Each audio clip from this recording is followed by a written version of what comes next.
नमस्कार, आप देख रहे हैं ईटी संदेश। मैं हूं अजय शर्मा और हमारा मार्केट महारथी सेगमेंट की शुरुआत हो रही है। हमारे गेस्ट हैं विकास खेमानी, कार्नेलियन एसेट मैनेजमेंट के founder and CEO. Vikas, good morning, बहुत बहुत शुक्रिया बात करने के लिए। पिछले 2-3 दिन में काफ़ी शानदार वॉलेटिलिटी बाजार में देखने को मिली, सिर्फ भारतीय मार्केट में ही नहीं, ग्लोबल मार्केट में भी। और एक थोड़ा सा चेंज इन नैरेटिव और रिस्क आता हुआ नजर आया। हालांकि थोड़ा हम रिकवर कर गए। तो ये पूरा जो सीक्वेंस ऑफ इवेंट्स देखे हमने कि वॉलेटिलिटी इन जापान, जो कि 90% ऑफ इंडियन इन्वेस्टर्स शायद समझ ही नहीं पाए कि ये कैरी ट्रेड, उसका अनवाइंडिंग हुआ क्या। और यूएस में चिंताएं कि शायद अब रेट ज़्यादा तेज़ी से काटने पड़ेंगे, वहाँ स्लो डाउन ज़्यादा आ रहा है। फिर जब जापानीज सेंट्रल बैंक का आना और कह देना नहीं हम काम डाउन करेंगे, काफ़ी वॉलेटिलिटी। ये भारतीय इन्वेस्टर के लिए कितना इंपॉर्टेंट है, हमें किस तरह से एनालाइज करनी चाहिए ये बातों को? जी अजय, आई थिंक बिल्कुल। जी देखिए, हम एक ऐसे विश्व में है जहाँ पे हर चीज इंटरलिंक्ड है। तो ये ना कि कहीं दूसरी जगह पे कुछ अगर न्यूज बनती है तो उसका इम्पैक्ट भारतीय बाजार पे कैसा होगा, ये शॉर्ट टर्म में तो कुछ कहा नहीं जा सकता। पर इसमें हमें एक ये एनालाइज करें कि भाई जो भी बाहर हो रहा है उसका इकोनॉमिक ग्रोथ पे कितना असर है। उसको अगर हम एनालाइज करें तो हमको पता चलेगा कि इंडिया इस समय काफी इंसुलेटेड है जो भी बाहर हो रहा है। क्योंकि जब भी पुरानी कोई भी क्राइसिस आई है, उन क्राइसिस में वन ऑफ द रीजन, वो सारी क्राइसिस इंडिया में आने का कारण ये रहता है कि हमारी जो फाइनेंशियल लिंकेजेस ओवरसीज रहती है बहुत ज्यादा रहती है। हिस्टोरिकली हमारी जो बोरोइंग्स थी, चाहे 2008 की क्राइसिस में देखेंगे तो बाहर के सारी इंडियन कंपनीज ने बाहर बहुत कुछ बोरो किया हुआ था, कुछ बाहर एक्विजिशंस किए हुए थे। तो उसकी वजह से वो सब बैक होम इंपोर्ट हो जाती है। इस बार आप देखिएगा तो हमारी फॉरेन बोरोइंग्स बहुत लिमिटेड है और हार्डली एनीथिंग है। हमारी ओवरसीज लेवरेज कम है और हमारी डिपेंडेंसी ऑन फॉरेन फ्लोज बहुत ही मिनिमल है। तो उस वजह से और कंट्री की लीवरेज भी कम है, कम बैंकों की लीवरेज कम है, कॉर्पोरेट्स की लीवरेज कम है। तो ये जो अनवाइंडिंग की सिचुएशन जब भी होती है उसकी असर लीवरेज कंपनीज पे, कंट्रीज पे ज्यादा होती है। तो अगर आप इस बार देखेंगे तो हम उस नजरिए से बहुत ही सेफ है और अच्छे तरह से प्रोटेक्टेड है। पर चूंकि क्या होता है, जब शॉर्ट टर्म में बाजार जो मूवमेंट होती है वो इमोशंस पे ड्रिवन करती है, न्यूज फ्लो पे ड्रिवन करती है। तो आप देखेंगे तो वहां पे जो भी डेवलपमेंट हुई उसकी इम्पैक्ट भारतीय बाजारों पे भी हुई। पर भारतीय बाजार दूसरी इकोनॉमीज और दूसरे बाजारों के प्रति बहुत कम गिरे। दैट शोज कि जो मैं बोल रहा हूं कि भारत इकोनॉमी की रेजिलियंस काफी है। भारतीय इकोनॉमी की डिपेंडेंस जो भारत बाहर के फ्लोज पे लिक्विडिटी बहुत कम है। और ये मैं मानता हूं कि आने वाले कुछ समय तक रहने वाली है। और इसी वजह से भारतीय बाजार और भारतीय इकोनॉमी दोनों ही बेटर प्लेस रहेंगे। मैं नहीं मानता हूं कि भारतीय बाजारों में बहुत कोई डीप कट आ सकता है। क्योंकि आज की डेट में हमारी जो भी सिचुएशन है, चाहे वो आर्थिक गति को ले लें, चाहे हम फिस्कल डेफिसिट को ले लें, चाहे हम इन्फ्लेशन को ले लें, चाहे हम अपनी लेवरेज को ले लें, जो जो विश्व के बाजारों की और इकोनॉमीज की प्रॉब्लम है वो हमारी स्ट्रेंथ है। तो ये आप समझिए कि इस चीज को अगर आप समझ गए तो आप समझ जाएंगे कि हमारे मार्केट्स के और इकोनॉमी के रिस्क कितनी कम है। बताइए बात। तो एक तो शॉर्ट टर्म में हम सेंटिमेंट के द्वारा इम्पैक्टेड होते हैं तो वॉलेटिलिटी आ सकती है, लेकिन इस बात को देख के डर के पोर्टफोलियो एलोकेशंस कम कर लेना शायद उचित बात ना हो। मैं एक बात और आपसे जानना चाहूँगा, अभी तक जो क्वालिटी ऑफ अर्निंग्स आ रही हैं, हम लोग लगभग 50% अर्निंग्स हो चुकी हैं फर्स्ट क्वार्टर की। आपका क्या नज़रिया है ऑब्जर्व करके अपनी पोर्टफोलियो कंपनी से? किस तरह की कमेंट्री आ रही है, किस तरह के रिजल्ट्स आते हुए नजर आते हैं आपको? अर्निंग क्वालिटी ठीक ठाक है, very very much in line with expectations है। कोई बहुत ज्यादा हमको तो डिसअपॉइंटमेंट कहीं दिखा नहीं है। कोई एक आधी कंपनी वगैरह में तो सब होते रहता है, हर समय में हर मार्केट्स में होता है। बट डायरेक्शनली स्पीकिंग मुझे नहीं लगता है कि बहुत ज्यादा कोई डिसअपॉइंटमेंट। आप फार्मा का देखें, एटलीस्ट हमारी पोर्टफोलियो कंपनीज का हम देखेंगे, फार्मा में देखें, बीएफएसआई में देखें, मैन्युफैक्चरिंग कंपनीज में देखें, सो ऑटोमोबाइल्स में देखें, तो सब जगह आई थिंक ग्रोथ ठीक ठाक है। तो और आने वाले समय में भी ठीक ही रहने चाहिए। और जब आप कोई एक स्ट्रक्चरल स्टोरीज को देखते हैं तो एक दो क्वार्टर के आगे पीछे तो हर बार होते रहेंगे, होते जाएंगे, वो मैं कभी कह नहीं सकता हूं। पर मुझे डायरेक्शनली जो है अर्निंग्स में कोई कमी और कोई वीकनेस नहीं दिखती है। एक क्वार्टर आगे पीछे होना स्वाभाविक है, कोई भी कारण से हो सकता है। तो ये मैं मानता हूं कि हम उस एक अच्छे गोल्डन फेज से गुजर रहे हैं। तो जैसा कि आपने कहा कि ये वीकनेस को घबराहट के बजाय अपॉर्चुनिटी समझना चाहिए। एक्सीलेंट बात बोली। अच्छा, मैं लेंडर्स के बारे में थोड़ा आपसे बात करना चाहूँगा डिटेल में। क्योंकि आप लेंडर्स को बहुत अच्छी तरीके से समझते हैं और अपने पोर्टफोलियो का पार्ट रखते आए हैं। बड़े बैंक्स वर्सेस जो छोटे लेंडर्स हैं, माइक्रो फाइनेंस, छोटे बिजनेसेस को जो लेंड करने वाले, जहाँ पे ग्रोथ तो बहुत अच्छी हो रही थी और अभी तक कोई एसेट क्वालिटी ब्लोआउट भी किसी नाम में नहीं दिखा, लेकिन प्रोएक्टिव होने की वजह से आरबीआई ने थोड़ी सी लगाम वहाँ कसी कि थोड़ा एक कंट्रोल्ड वे में क्रेडिट डिस्बर्समेंट हो, और इसकी वजह से लेकिन बाजार ने उनके वैल्यूएशन काफ़ी कम कर दिए हैं। आप कैसे देखते हैं इस एरिया को? जो आरबीआई ने किया है बहुत अच्छा किया है, क्योंकि जो आरबीआई ने कहा है वो समझना चाहिए हमें। अनसिक्योर्ड लेंडिंग जो है काफी रैपिड पेस पे ग्रो हो रहा था। काफी इंस्टीट्यूशंस जो हैं अपनी निम्स बढ़ाने के चक्कर में इस सेगमेंट को प्रोसेस को बहुत ज्यादा ग्रो कर रहे थे।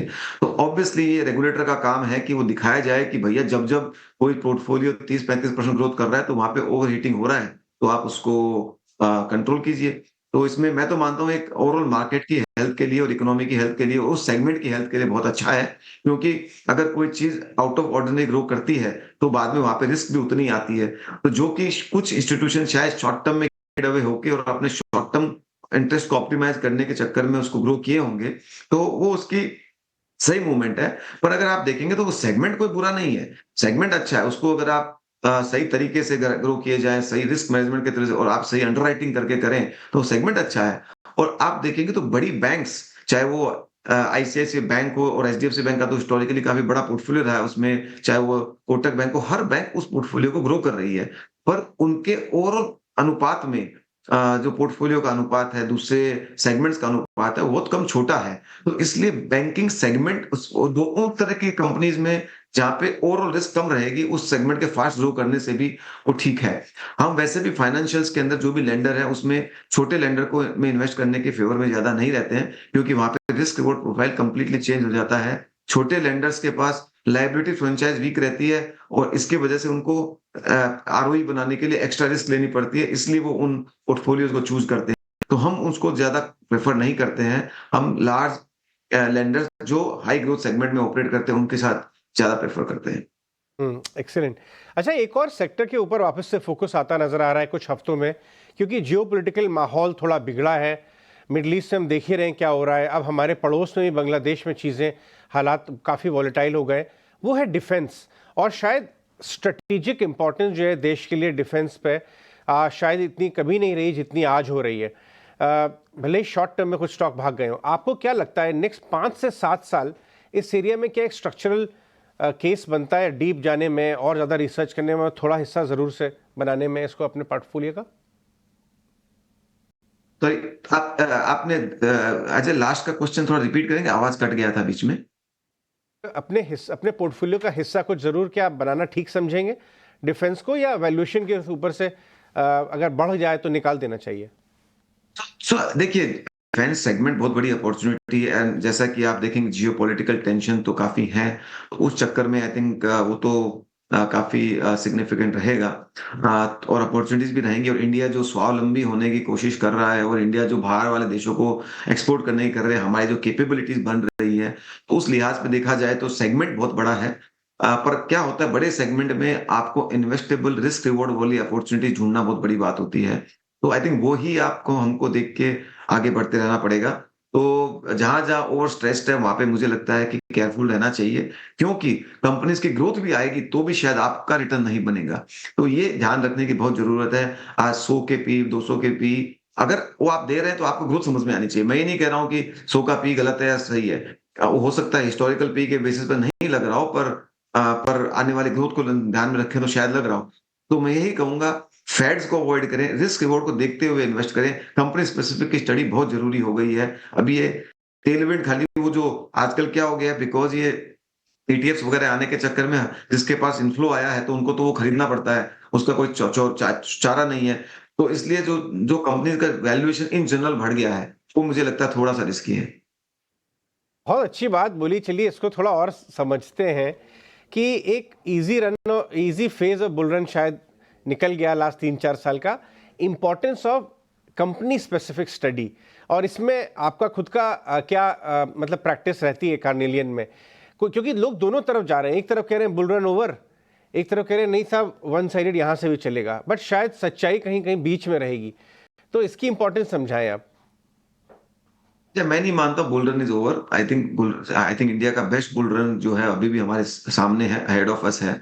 तो मैं ये नहीं मानता हूँ कि इंडिया की जो अगर जीडीपी आज पौने 4 ट्रिलियन डॉलर से अगले 25 सालों में 29 से 30 ट्रिलियन डॉलर जाएगी, मतलब हमारा 80% इकोनॉमी अभी और बनने वाली है। तो जब जब इस तरह की इकोनॉमी की एडिशन जीडीपी ग्रोथ होती है, उतना मार्केट कैप में रिफ्लेक्ट होना बहुत जरूरी है और होगा ही। तो मैं मानता हूं कि 80-90% of India's wealth is yet to be made, and if that is the case then I think one should stop questioning about और one should stop worrying about market में इन्वेस्ट लेना चाहिए कि नहीं चाहिए। वहां पे ये जरूर है कि किस तरह से रिस्क एडजस्टेड रिटर्न बनाना चाहिए और कहां से पैसा बनना चाहिए। तो मैं मानता हूँ कि मैं उस कैंप में हूँ कि मैं लगता है इंडिया की इस ग्रोथ स्टोरी में जो भी इन्वेस्टर रहेगा बहुत बड़ा पैसा बनाएगा। जब बात आती है इन्वेस्टमेंट की, तो आपको it boils down to same thing, identify good company run by good promoter at a reasonable valuation. It sounds very simple but it is not that simple. I mean it is of course you need to do lot of work before identifying this companies. आपको सबसे बड़ी मैं तो ये कहूंगा कि कभी भी खराब प्रमोटर पे पैसा नहीं लगाएं, क्योंकि वहीं पे सबसे बड़ी रिस्क आती है। तो वो एक जो फुल मार्केट के अंदर उस चीज पे थोड़ा कॉम्प्रोमाइज होते लगाता है, क्योंकि उस समय हम एक जो शेयर प्राइस चलते हैं उनको देख लेते, तो quality of the promoter, quality of the management team का स्तर दो ऊपर जाना चाहिए, आपको अपनी बार ऊपर कर देनी चाहिए। दूसरा ये मानता हूं कि मैं बिजनेस मॉडल्स भी इस तरह के मार्केट में average business model also gets positioned as better business model of premium business model. जैसे कि many commodity chemical companies have got position as speciality chemical company, पर वो हमको जब पता चलेगा, जब साइकिल थोड़ी भी टर्न होगी, तो कमोडिटी कंपनीज का पैसा उड़ जाएगा और प्रॉफिट उड़ जाएंगे। तो ये बहुत इंपॉर्टेंट है to differentiate in what business model you are investing और सस्टेनेबल ग्रोथ कहाँ आ रही है। आज क्या केमिकल्स के नाम से सब कुछ चल रहा है, but the real opportunity is not in commodity chemical, real opportunity is in the speciality chemical. Same way her segment के अंदर है, डिफेंस में देख लेंगे चाहे आप। तो मैं ये कहूंगा कि आपको बिजनेस मॉडल समझ के उसके रिस्क और समझ के इन्वेस्ट करने की जरूरत है। And finally only invest when it is in the right price zone of your investing. Of course when I'm saying zone does not mean that आप historically 200 रुपया तो आज भी 200 ही ढूंढेंगे, कंपनीज के प्रॉफिट्स नफे बढ़ गए हैं, but right valuation zone is very important. You have to understand that. हमारा एक जनरल फिलोसॉफी रहती है कि हम पेग रेशियो जो है इन एंड अराउंड 1 से ज्यादा नहीं देते हैं, ये हमारा एक मोटा मोटी थंब रूल है। तो हमारे पोर्टफोलियो की 3 क्वालिटीज हम जनरली चेक करते हैं, फास्टर, स्ट्रॉन्गर, चीपर। हमारा पोर्टफोलियो जो है मार्केट्स के इंडेक्सेस से रेवेन्यू और अर्निंग में फास्टर ग्रो होना चाहिए। उसके स्ट्रॉन्गर 2 काउंट में आरओई जो है वो बेटर होनी चाहिए, and debt to equity ratio जो है कम होना चाहिए, एंड पेग रेशियो जो है वो कम होना चाहिए। तो इससे क्या होता है, जब जब भी मेरा पोर्टफोलियो जो है मार्केट में भी तकलीफ आएगी, तो भी मेरा पोर्टफोलियो काफी रेजिलियंट होगा। One of our portfolio has 22-23% earning growth, 19% ROE, 0.2 time debt to equity ratio. Now, when you have and PEG of 1.1, so when you have this kind of characteristics, you actually are quite relatively protected against any kind of market fall or risk, and that is what is more important in this kind of market. एक आखिरी सवाल विकास आपको जाने दें इससे पहले, काफ़ी risk की बातचीत चल रही है, साइबर रिस्क का भी पूरा माहौल काफ़ी हो गया है। आए दिन हमें ईटी के फ्रंट पेज पे दिखाई देती है, कभी कोई बैंकिंग समूह, कभी कोई आईटी कंपनीज में साइबर रिस्क, साइबर फ्रॉड वगैरह वगैरह। ये स्पेस बहुत छोटी है, क्योंकि आप आईटी स्पेस समझते हैं, ये एक आईटी का नीश है, शायद अभी वेल रिप्रेजेंटेड भी ना हो बाजार में, बट आपको यहाँ पे अच्छी अपॉर्चुनिटीज नजर आ रही हैं?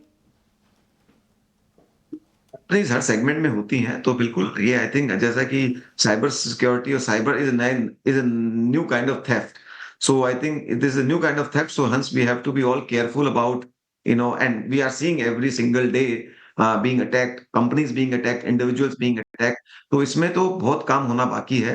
मैं मानता हूं कि ये डिकेडल अपॉर्चुनिटी है, 10-20 सालों की अपॉर्चुनिटी है। तो I think one has to kind of keep looking for ideas in this. Alright Vikas, बहुत बहुत शुक्रिया हमसे बात करने के लिए। ये थे विकास खेमानी, कार्नेलियन एसेट मैनेजमेंट के फाउंडर सीईओ, बता रहे इंडिया बुल रन अभी ख़त्म नहीं हुआ है, लेकिन company specific deep dive studies का समय आ गया है। अब सब कुछ नहीं चलेगा, आप बहुत केयरफुल होकर इन्वेस्ट करें, ग्रोथ देखें, वैल्यूएशंस देखें, जागरूक इन्वेस्टर की तरह से चलें, तो यहाँ से भी बढ़िया पैसा मिलेगा। ये था मार्केट महारथी सेगमेंट, लेकिन योर स्टॉक्स